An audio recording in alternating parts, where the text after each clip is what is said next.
Dear students, আজকে আমরা এই প্রমাণটা করব।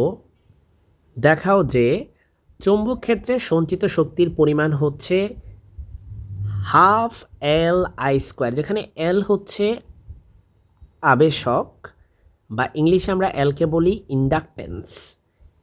ইন্ডাকটেন্স রাইট, বা আবেশক বাংলায়। আর হচ্ছে এখানে রোধকে রিপ্রেজেন্ট করে, রোধ বা রোধক যেটাই বলো, বা রেজিস্ট্যান্স। আই হচ্ছে এখানে তড়িৎ প্রবাহ বা কারেন্ট ওকে। সো এখানে দেখো ওরা কিন্তু এই ভি দিয়ে প্রকাশ করতেছে শক্তিকে। আবার পরীক্ষায় তোমাকে ডব্লিউ দিয়ে দেওয়া থাকতে পারে, যে সঞ্চিত শক্তি কোথা থেকে আসলো, কৃত কাজ থেকেই তো আসছে। আবার ইউ ভিও দিতে পারে। সো দেখো কতভাবে দিতে পারে, তুমি যেন কনফিউজ না হও, তাই আমি পুরো কোশ্চেনটা তুলে নিয়ে আসছি। এটা অনেকবার পরীক্ষায় আসছে, তুমি বুঝতেই পারতেছো এটা তোমার জন্য কত বেশি ইম্পর্টেন্ট পড়াশোনা করা এটা। তো এই প্রমাণটা করার জন্য আমি খুব সিম্পল একটা সার্কিট বিবেচনা করব, ঠিক আছে? বেশি জটিল কিছু চিন্তা করব না, আমরা খুবই সিম্পল একটা সার্কিট নিব। আমরা একটা সার্কিট নেব যে সার্কিটে একটা ইন্ডাক্টর আছে। এই যে আমি এখন যেটা আঁকতেছি এটা একটা ইন্ডাক্টর, মূলত এক ধরনের সলিনয়েডই বলতে পারো। সো এই সার্কিটে ইন্ডাক্টর যেটা আছে সেটার ইন্ডাকটেন্স হচ্ছে এল। আমরা অন্য ভিডিওতে ইন্ডাকটেন্স বা আবেশক এই জিনিসটা নিয়ে আলোচনা করেছি, তোমরা সেগুলো দেখে নিবে। আর এখানে আমরা একটা ব্যাটারি কানেক্ট করেছি, লেটস সে এটা একটা ব্যাটারি চিহ্ন দিচ্ছি আমি। সো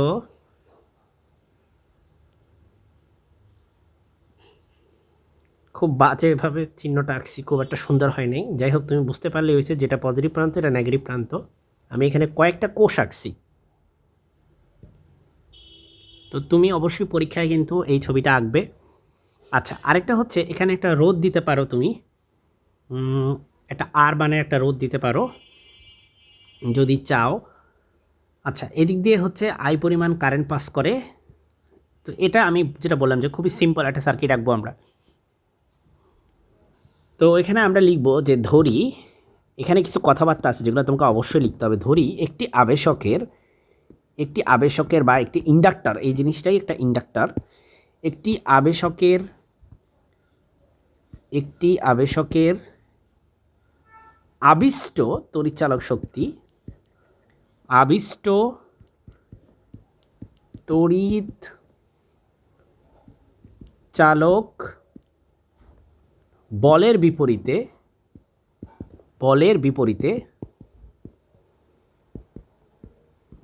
বিপরীতে কাজ সম্পাদিত হওয়ায়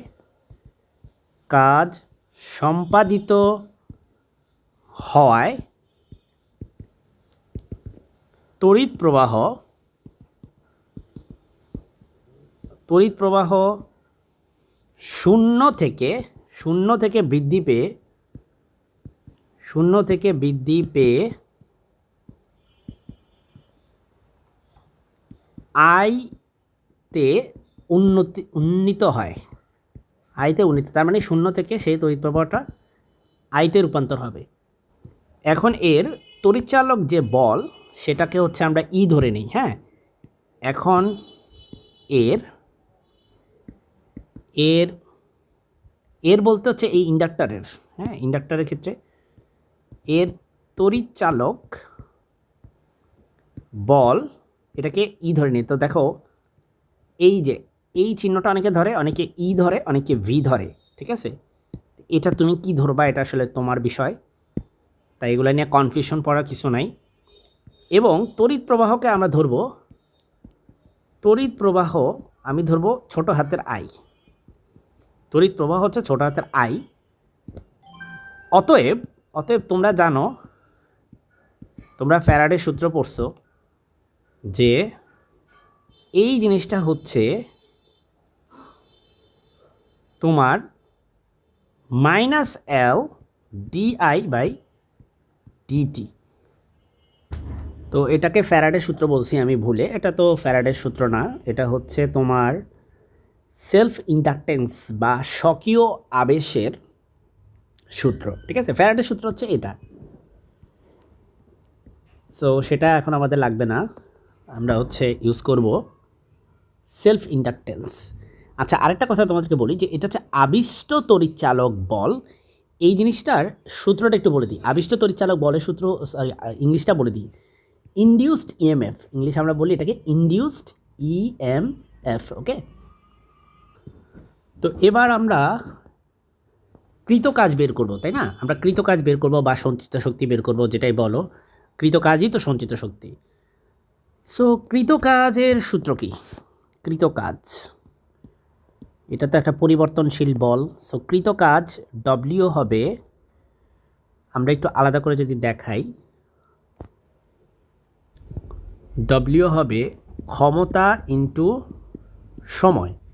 ঠিক আছে, তোমরা জানো যে একটা সার্কিটের ক্ষেত্রে কৃতকাজ বের করার জন্য আমরা, বা ব্যয়িত শক্তি এটা বের করার জন্য আমরা পি ইন্টু টি এই ফর্মুলাটা ইউজ করি। 9-10 বইতেই ছিল এটা। তো পি হচ্ছে এখানে ক্ষমতা আর টি হচ্ছে এখানে সময়।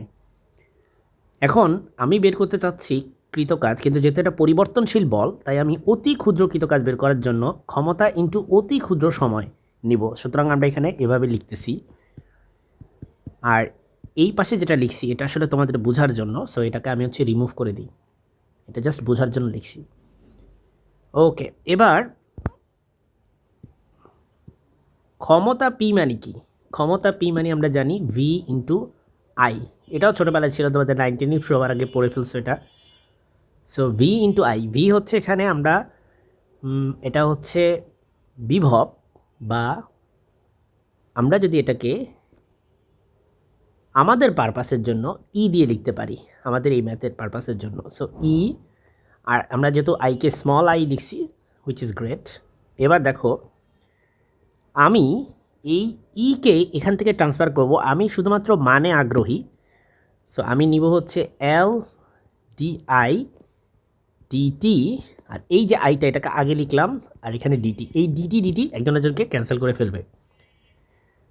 সো আমরা এখান থেকে পাচ্ছি এল আই ডি আই, বুঝছো? এটা ক্যান্সেল। এবার ভাই দুই পাশে ইন্টিগ্রেশন করবা, তাহলে লেখো যে সমাকলন করে পাই, সমাকলন করে পাই। তো সমাকলন তুমি করবা যখন তুমি পাবা 0 ওয়ার্ক ডান থেকে ডব্লিউ পরিমাণ ওয়ার্ক ডান, আর এল যেহেতু কনস্ট্যান্ট, এল থাকবে বাহিরে, inductance constant, I D I এটা হচ্ছে তোমার চেঞ্জ হচ্ছে 0 থেকে আই এর মধ্যে। একদম শুরুতে আমরা এটাই বলেছিলাম যে আমাদের 0 থেকে আই এর মধ্যে আমাদের কারেন্টটা চেঞ্জ হচ্ছে। ওকে, সো আমরা এটা একটু বড় করে লিখি, 0 থেকে আই। এবার ভাই এই ইন্টিগ্রেশনটা তোমরা জানো, এক্স ইন্টু ডিএক্স ইন্টিগ্রেশন হচ্ছে x²/2, তাই না? সুতরাং এটা হবে I²/2। আর বাম পাশে দেখো ভাই, এই ডিফারেন্সিয়েশন ইন্টিগ্রেশন একজনকে ক্যান্সেল করে ফেলবে, শুধু থাকবে ডব্লিউ, আর ডব্লিউর লিমিটও দিছো তুমি 0 থেকে ডব্লিউর মধ্যে। সুতরাং আমরা আপার লিমিট আগে ডব্লিউ বসাবো, পরে 0 বসাবো, লোয়ার লিমিট 0 বসাবো। সো আমরা এখানে পাবো W minus 0 equal to half L I square, বা তুমি চাইলে লিখতে পারো শুধু W equal to L half L I square. এই ডব্লিউ ভাই যে কথা, আমরা জানি যে কৃতকাজ আর সঞ্চিত শক্তি একই ব্যাপার। সুতরাং ডব্লিউ যে কথা, সঞ্চিত শক্তিকে আমাদের ইউভি দিয়ে লেখা একই কথা। সুতরাং W equal to UV equal to half L I square, half L I square. ব্যাস, প্রমাণিত। পুরোটা একবার তোমাদেরকে দেখিয়ে দিচ্ছি, অনেক ছোট একটা প্রমাণ, আশা করি পরীক্ষা আসলে লিখতে পারবা ইজিলি।